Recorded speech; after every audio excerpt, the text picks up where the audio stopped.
All right, we are back. How's everybody doing? My name is Alan Roberts. Thank you for joining me. Some people refer to me as the Angry Bald Man. Some people absolutely call me that motherfucker. I used to be called Every Damn Day Fitness until I changed the channel name. My name is Alan Roberts. I talk about things weight loss related. I'm a best-selling weight loss author. I'm an ex-healthcare executive that left the most disgusting industry that probably has ever existed. And now I help people lose weight with both my wife and I's coaching, which, by the way, we're running a 6-month deal on. I just put the link in the chat right there. Boom. But we help people lose weight. We've helped people lose hundreds of pounds. Together, it's probably tens of thousands of pounds of weight loss that we've coached people to lose. And we are also partners with the Ambrosia Collective for No Morbidity Alchemy. And those two plus Ember make up the Holy Trinity Weight Loss Bundle. So please do check those out. Right now, I just wanted to say that YouTube, this is for entertainment and education purposes only. This video is for entertainment and education purposes only. Because this doctor admits we weren't really considering the consequences when they talked about the lockdowns and stuff like that. Like, we're just gonna get right to it. We're gonna get right to this shit.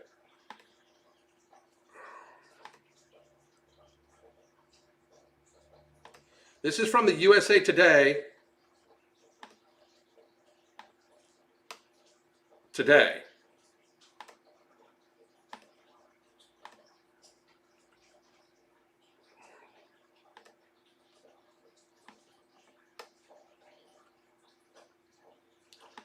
Okay, so opinion.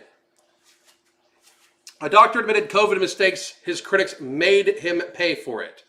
This is by columnist John Wood Jr. It was done at 5:20 a.m. this morning. And let me see if I can get to the article. Huh.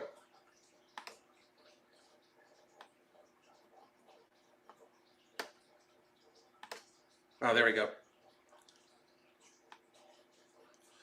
Okay, so it's by John Wood Jr. and the former NIH director Francis Collins took the rare step of acknowledging public health leaders made mistakes during COVID-19. We need humility and graciousness to replace arrogance and stubbornness. What we need is all new public health officials because they all either were completely inept or lied for years and years and years and years. Frankly, if you're a public health official right now and you aren't screaming that we should be limiting processed sugar, that you aren't screaming that we should be looking away from ultra-processed foods, that you aren't screaming we should eat whole foods, vegetables, fruits as the vast majority of our nutrition, if you're a public health official and you aren't impressing upon everybody the extreme need to get to and stay at a healthy weight for the good of yourself and society, you're just a fucking sellout fucking pharmaceutical rep, in my opinion. How you like me now? But again, one more time, YouTube, this is all for educational purposes only. Just hindsight's 2020. No, I everything that they got wrong, I got right. It's not hindsight. I was right all the entire fucking time. The entire fucking time. I've said they were bullshit the entire time. Period. Go check my fucking, log if you don't. Check my community tab here. Go to Twitter. Check that shit out. X, whatever you fuck you want to call it. I told you so. The entire pandemic, I told you so. The entire pandemic. So, let me get rid of that. For all the rending of our social fabric over the past 8 years in the United States, nothing has been more bitterly polarizing than our public health response to the COVID-19 pandemic. Faced with the fast-spreading virus and the potential of millions of American deaths, even though there was never a potential for 1 million American deaths, and I'll get to that in a second, public health officials and politicians accelerated the development of vaccines and implemented lockdowns on businesses, schools, and communities in an attempt to slow the spread of the disease and to save lives. Technically, the slow the spread bullshit, which is what initially started all lockdowns, was not to save even a single motherfucking life. You realize that, right? Like the people that were going to die of COVID, they thought these people are going to die anyway. We just need to get them to die slower over a longer period of time so they don't overwhelm the now even weaker healthcare system and then have people dying in the hallways, which never fucking happened because hospitals were so empty that a lot of them had to close down or get bought up by the larger hospitals, which was also a big benefit to big business, Unilever, and those people. So there was never, ever, ever a reason to even declare an emergency. Ever. We knew who the high-risk groups were early. We knew what the infection rate was, what the R was. It's called the R. Anyway, reproduction rate. We knew what the R rate was. We knew the R rate was around 2. So it was like for one every person, or we thought it was around 2. For every person that gets it, they normally infect 2 people, right? When you get it under 1, that's how the virus dies out, because you get it under 1, therefore it's 1 to 1. It's not even keeping itself alive. If it's under 1, then the virus dies out, right? Reality. We knew that old, fat, and very, very sickly people were the ones at risk. And we also knew early in the pandemic, there is a literal study done on done with antibodies from April of 2020 that shows that in that in most places around the United States, but here in Southwest Florida, that the infection fatality rate of the vid is 0.07 for anybody under 70, including all immunocompromisations. So under 70 years of age, COVID is less deadly than the flu, according to the World Health Organization. And again, this is for educational purposes only. So we knew. Anyway, now Dr. Francis Collins, former director of the National Institute of Health, has been publicly reflecting on the mistakes that made by the public health establishment during the pandemic. In doing so, he has unintentionally highlighted a challenge for those who seek to rebuild trust. You can't rebuild trust. Ever. You guys are done. Fuck you. I'll never trust any of you again. And if you still trust our public health officials now, you are stupid. You're a lemming. I'm just saying that. It's how I fucking believe. In doing so, he has unintentionally highlighted a challenge for those who seek to rebuild trust among the American people and between the American people and their leaders. The penalty we pay for humility. So he is trying to paint himself as, I am being humble, and the price I have to pay for being humble is having people be pissed at you for your stupidity. Just because you admit you did something wrong doesn't mean you don't fucking need to, like, oh, he admitted they did something wrong. We need to leave them alone. They fucked up the entire fucking world and the entire economy, and they trashed generations worth of children's learning. But he said he realizes he was wrong. Oh, we're good, though. We're good, man. Now we're good. Fuck that shit. He should be in jail. He should be in jail. We should be having Nuremberg trials. The Nuremberg 2 should be fucking happening. In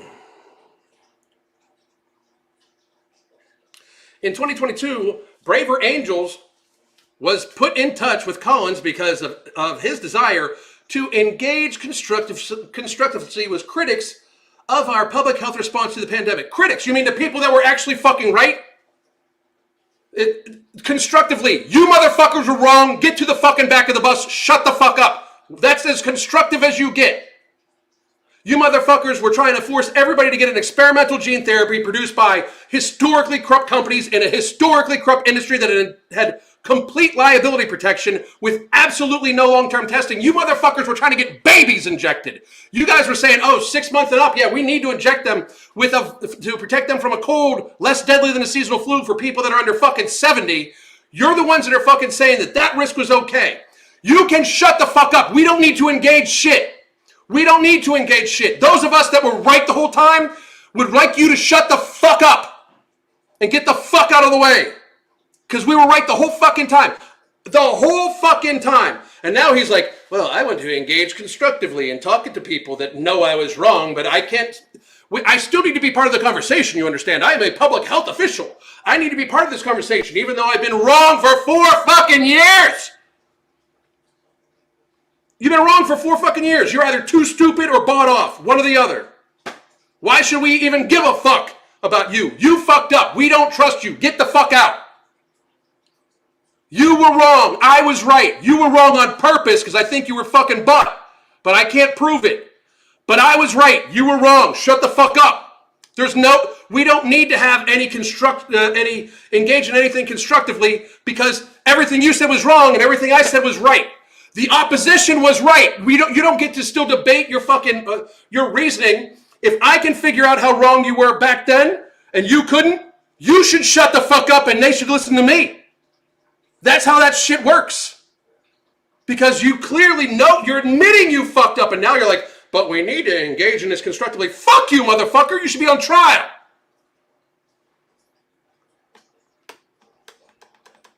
Brave Angels has a program dedicated to uplifting the voices of working class Americans in our democratic discourse called the We the People Project, led in part by political poster Adam Wilkinson and a logistics and transportation manager in Clearwater, Minnesota. Oh yeah, that's great. Good pandemic response. Wilkinson, who has supported the former President Donald Trump and a critic of the pandemic lockdown policies, also is a passionate believer in healing our divides. Fuck healing the divides. Tell them to shut the fuck up. They don't get a say. You fucked up the world. You don't get a say no more. This isn't like, oh shit, I carried the one when I should have carried the two. No, motherfuckers, you destroyed tens of thousands, hundreds of thousands of small businesses, wrecked the fucking economy, destroyed children's lives, had people kicked out of the fucking military, literally fucked up the entire healthcare system, and you motherfuckers want to pretend like we should still even acknowledge you? These people should be in jail. They should at least be removed. Anthony Fauci should never be on TV again. Who gives a fuck? He was wrong the whole fucking time. Wrong. He was wrong the whole fucking time. I don't even want to hear shit out of Donald Trump because Donald Trump is the one that fucking did the 15 days or so the spread bullshit and the Operation Warp Speed to produce a vaccine at a fraction of the time for a fucking cold. His old fat ass lived through COVID. We're good. That should have been like, oh shit, Trump made it? We're fucking fine. The dude eats fucking Burger King and is fat as fuck and is in his late 70s. He shook COVID off in like 3 fucking days. It's over at that point. It should have been over in 2020. How stupid are you fucking people? I mean, Biden's had COVID like 8 times. He's like a fucking corpse already and he's still moving around. Why are we worried about this exactly? Jesus. Wilkinson and college then began working on protest online and in-person events that culminated with the doctor's appearance at Braver Angels Conference. While Collins was met with intense criticism at the convention, his willingness to step forward and hear the voices of dissenters as well received even by those who disagree with him. Now listen, I want you to understand this, Mr. Collins, because here's the fucking thing. When you're admitting that you were fucking wrong, they're not dissenters, they're the people that were right that you were wrong about. They're not dissenters, you were wrong. You're the fucking dissenter. Just because you have the fucking title, that doesn't mean that they're wrong. They were right, you were wrong. You're the dissenter. He was like, even those that disagree with him. This man should sit down, shut the fuck up, and have everybody that ever wants to say anything about how he handled COVID say it directly to his face and him say nothing but, you're right, I'm sorry. That's what he should fucking say. All of them. Fuck this pandemic amnesty bullshit. Francis Collins' admissions about COVID mistakes triggered critics. You mean people that are pissed that he was wrong? They act like this is just a fucking thing. Oh, we were just wrong about this thing. It was the whole fucking world. It was literally the entire fucking country being destroyed because of a fucking cold. Here are some of Collins' now viral comments. As a guy living inside the Beltway, feeling the sense of crisis, trying to decide what to do in some situation rooms in the White House, we weren't really thinking about what that would mean to Wilk and his family in Minnesota, thousands of miles away from where the virus was hitting so hard. We weren't really considering the consequences in communities that were not New York City or some big cities. So public health officials were making blanket policies based around what they thought was best for cities that everybody had to fucking listen to. And he's admitting this. We should have these people in fucking jail. That is criminal. That is absolutely fucking criminal. So they're going to treat, like, out in the country, Florida, like New York City. They're going to treat places that get plenty of sun and vitamin D, like New York City. You people are dumb as fuck. That is like, so if he's admitting how stupid he is. Let me read that one more time. We weren't really considering the consequences in communities that were not New York City or some other big city. You're stupid. You do, like, it's a sad statement that somebody who would say that shit about their fucking job would even be considered. Like, why should we fucking, like, have respect for this motherfucker? He's going to listen to his dissenters. I don't give a fuck to speak to him. He's dumb as fuck. I was right. He was wrong. He doesn't even fucking have a seat at my table. These motherfuckers don't even get a seat at my fucking table. They were wrong. I was right. They can shut the fuck up. Unfucking believable. If you're a public health person, which by the way I've helped write disaster policies for entire counties in the United States, and you're trying to make a decision and you have this very narrow view of what the right decision is and that it's something that will save a life, doesn't matter what else happens, you attach zero value to whether this actually totally disrupts people's lives, ruins the economy, and has many kids kept out of school in a way that will never be able to quite recover from. Are you fucking kidding? Like, this man is actually stating this shit and wanting to also then be like, okay, yeah, but everybody needs to understand this is okay. This man should be in jail. First of all, why is the narrow view in any way making it so we do shit different than every other pandemic we've ever fucking had? Every other pandemic or epidemic, we have the elderly people try to shelter in place as much as possible and limit their fucking exposure. And if you are immunocompromised, you should take precautions all the time, just like the flu season, because if you're immunocompromised, the flu will kill you just as fast as COVID, dumb fucks. But if you are young and healthy, it shouldn't impact your life, and that's what we've always done. Instead, we changed all of that. What we did in 2020 goes completely fucking against anything. It goes completely against anything we've ever fucking done before, except for the flu of 1918, where Fauci even wrote a paper stating that, oh yeah, the masks killed more people than the fucking virus because of bacterial pneumonia. Fauci wrote that. It's unfucking believable. Some of Colin's critics took that admission as an opportunity to pile on. Fuck you, pile on. He's lucky he's not in jail. A new wave of criticism crested in social media, the National Review, the Wall Street Journal, and published documentary. Good. Here, I did want to keep going because this is obviously them. Oh, look, yes, I have no problem with such criticisms. In fact, I agree with it. So you agree that you were wrong, but you're mad that your people are telling you you're wrong. Unreal. I was among the many Americans who, as the lockdowns continued for months, became frustrated with the inattention paid to the secondary effects of such policies. You mean the policies that I said right off the fucking bat? Like we need to watch for soaring obesity rates and soaring suicide rates and overdose and drug use and civil unrest and what else? Oh yeah, I was talking about supply chain issues and all sorts of stuff in early 2020, like April, May of 2020. I was talking about all this shit because it's that evident that that's what it's going to do. You dumb fucks, locking people down, saying lockdown. Do you know who gets locked down? Prisoners. People in jail get locked down. They put the entire populace in fucking jail. We should literally be fucking stacking bodies. Unfucking believable. So instead of just reading off this asshole's fucking plea to still be seen as the fucking public health official he is, I thought I'd redo something that I do fairly often, right? So fairly often, and I do want to preface this to YouTube one more time, this is for educational purposes only. And I am choosing to educate my audience from a website known as the National Institute of Health, the NIH. The NIH website, we are going to read an article verbatim. So please understand, YouTube, that I am reading from the NIH website. This is the NIH website. If you come after me for this shit, you in fact are not compliant with the NIH. If you mess with this type of entertainment, you are pretty much saying that the NIH is wrong. Here we go.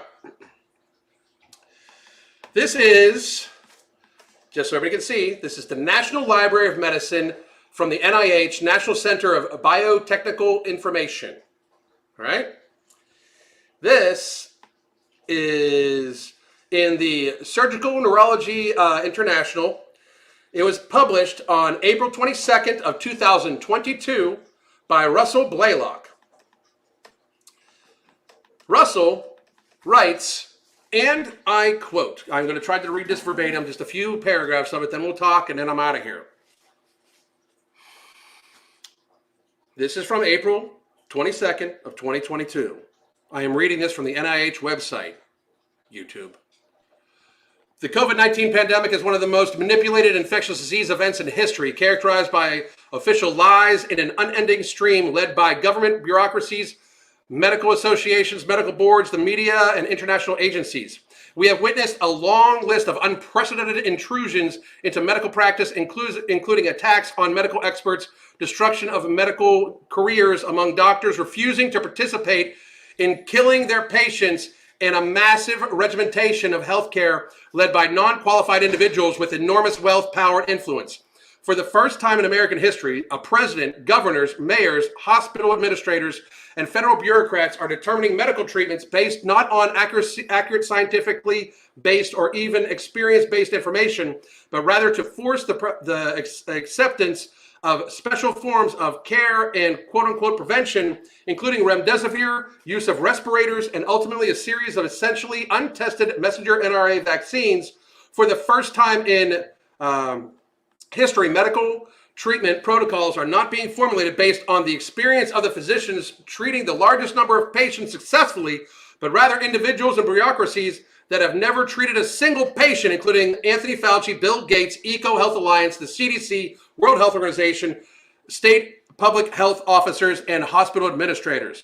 The media, TV, newspaper, magazines, etc., medical societies, state medical boards, and the owners of social media have appointed themselves to be the sole source of information concerning the so-called pandemic. Websites have been removed. Highly credentialed and experienced clinical doctors and scientific experts in their field of infectious disease have been demonized. Careers have been destroyed, and all dissenting information has been labeled misinformation and dangerous lies. Even when sourced from top experts in the field of virology, infectious disease, pulmonary care, and epidemiology, these blackouts of truth occur even when the information is backed by extensive scientific citation from some of the most qualified medical specialists in the world.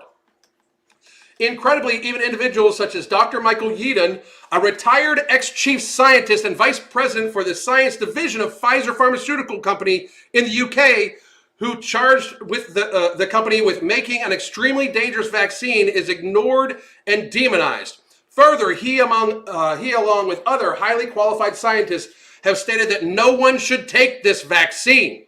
Dr. Peter McCullough, one of the most cited experts in his field, who has successfully treated over 2,000 COVID patients by using a protocol of early treatment, which the so-called experts completely ignored, has been the victim of a particularly vicious assault by those benefiting financially from the vaccines. He has published his results in peer-reviewed journals, reporting an 80% reduction in hospitalization, a 75% reduction in deaths by using early treatments. Despite this, he is under unrelenting series of attacks by the information controllers, none of which have treated a single fucking patient. And I'm adding the word fucking in there because I think it's appropriate.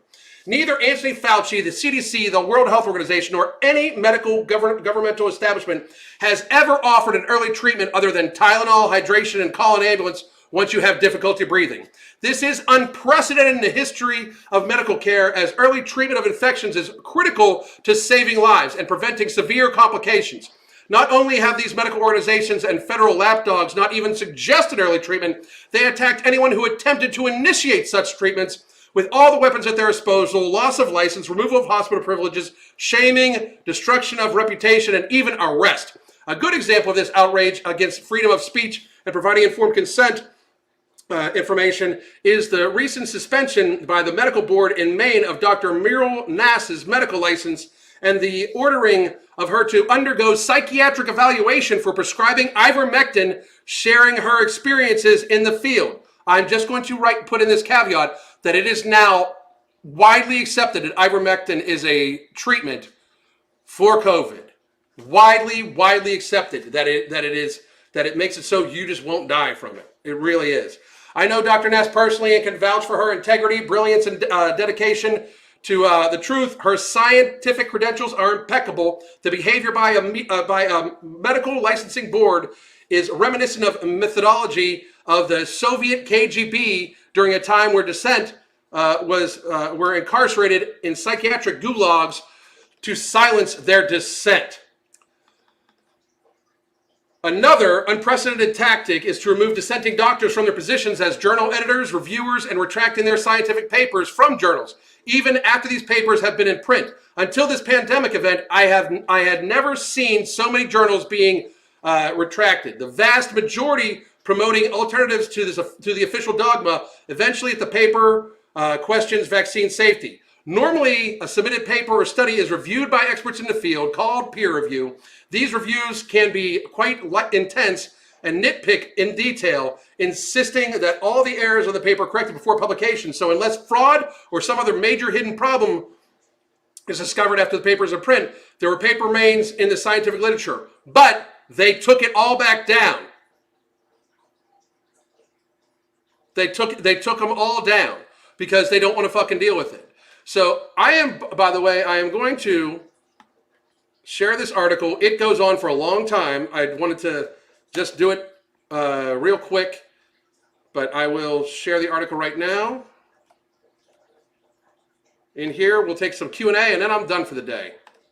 Done. I got some packing to do. And let's see. Ivermectin was the plan to treat a virus like this actual CDC plan. Then suddenly it was horse medicine. Like when they were saying it was like horse goo. Like, come on now, you know? But I encourage all of you to go over that and read that article in its entirety.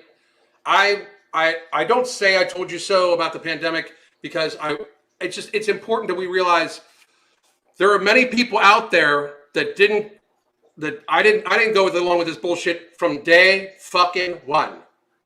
It was the cold. The predictions were ridiculous. A vast majority of people already had T-cell immunity to this thing. That we're going to get like lightly sick. The vast majority of people were going to be asymptomatic, which doesn't mean they're going to spread, and it was going to be like nothing for them.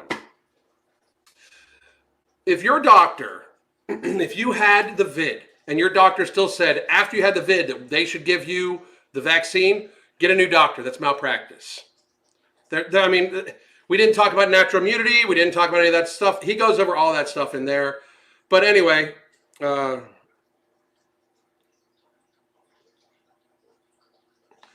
and Mark will probably get together in probably 2 months. We've got a project we're working on, so probably about a month or two.